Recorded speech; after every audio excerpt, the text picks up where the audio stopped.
Last एक week में जो गिर सेंचुरी है उसके बाहर के एरिया में गुजराती में आपको ગીર સેન્ચુરીના જે બહારનો વિસ્તાર છે, રેવન્યુ વિસ્તાર છે, એમાં ખાસ કરીને ગીર ગઢડા તાલુકા અને બાબરકોટ અમરેલીના એરિયાની અંદર એમાં બાળસિંહોના મૃત્યુ થયા છે. આ બાળસિંહ કબને સસ્પેક્ટેડ બેબી સિયા નામનો વાયરસથી મૃત્યુ થવાનો એક ધારણા કરવામાં આવે છે. આ ઘટના બન્યા પછી તુરંત જ વન વિભાગના અધિકારીઓ છે ત્યાં પહોંચી ગયા હતા. વેટરનરી ડૉક્ટરોની ટીમ પણ પહોંચી હતી અને એમણે એમના સેમ્પલ લઈને ગુજરાત બાયોટેકનોલોજી રિસર્ચ સેન્ટરમાં મોકલવામાં આવ્યા છે અને આ રિપોર્ટ આવનારા 3-4 દિવસની અંદર મળવાની સંભાવના છે. છેલ્લા 2 દિવસમાં આ પ્રકારની ઘટના રિપીટ થઈ નથી અને વન વિભાગના અધિકારીઓ, જૂનાગઢની જે વેટરનરી કોલેજ છે એમના ડૉક્ટરો, એની ટીમ ત્યાં સ્થળ ઉપર પહોંચી ગયેલી અને એમણે આ 10 કિલોમીટરના એરિયાની અંદર રહેતા સિંહોને આઇસોલેટ કરવામાં આવ્યા છે અને એના ઉપર પ્રિવેન્ટિવ એક્શન લઈને જે ઈતરડી નામના જંતુથી જે આ રોગ ફેલાય છે એ ઈતરડીને ડીટિકિંગ કરવાની કાર્યવાહી ગીરની અંદર ને ગીરના બહારના વિસ્તારમાં ચાલી રહી છે. અત્યારે પરિસ્થિતિ નિયંત્રણમાં છે. છેલ્લા 2 દિવસમાં આવી કોઈ ઘટના બની નથી અને સ્થળ ઉપર અને બીજી જગ્યાએ વન વિભાગે ટીમો બનાવીને જે પ્રિવેન્ટિવ કાર્યવાહી કરવી જોઈએ એ તમામ પગલાં લેવાઈ રહ્યા છે. મને લાગે છે કે અત્યારે સ્થિતિ નિયંત્રણ હેઠળ છે અને છેલ્લા 2 દિવસમાં કોઈ ઘટના નથી બની એટલે આ પ્રકારના રોગની સંભાવના નહીં હોય એવું માનવામાં આવે છે. પરંતુ આપણે તેમ છતાં પણ આ વાયરસ જો હોય તો એની વધારે અસર કોઈ જગ્યાએ ન થાય એ માટે પગલાં લેવાઈ રહ્યા છે. ટોટલ સાહેબ કેટલા સિંહોના મોત થયા છે આંકડો? અને બીજી વસ્તુ, આજે સવારે પણ એક સિંહનું મોત થયું છે.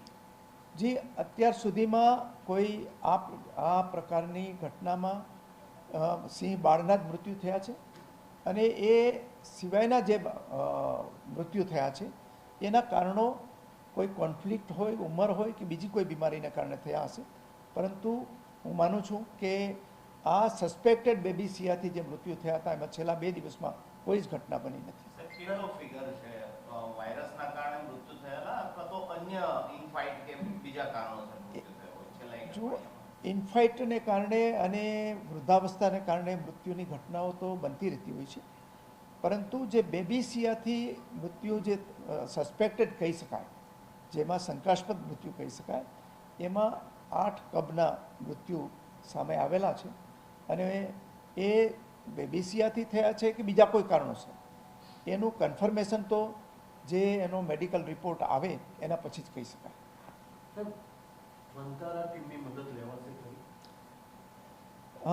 જ્યારે પણ જેની મદદની જરૂર હશે ત્યારે આપણે આ નિષ્ણાતોની મદદ લેવાશે.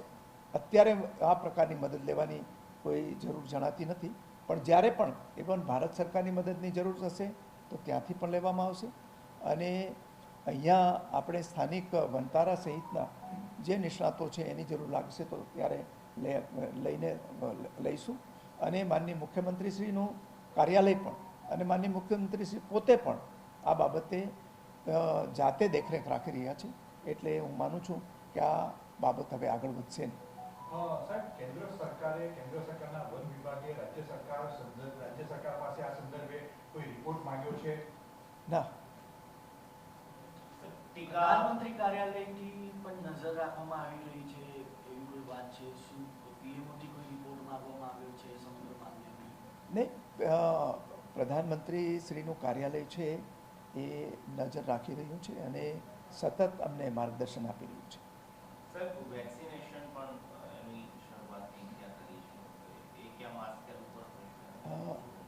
જો એ વેક્સિનેશનની કાર્યવાહી સસ્પેક્ટેડ જે હોય એનામાં કરવાની હોય છે, એટલે હાલ જે પ્રકારના પ્રિવેન્ટિવ મેઝર લેવાના હોય એ તમામ પ્રકારના પ્રિવેન્ટિવ મેઝર લેવાઈ રહ્યા છે.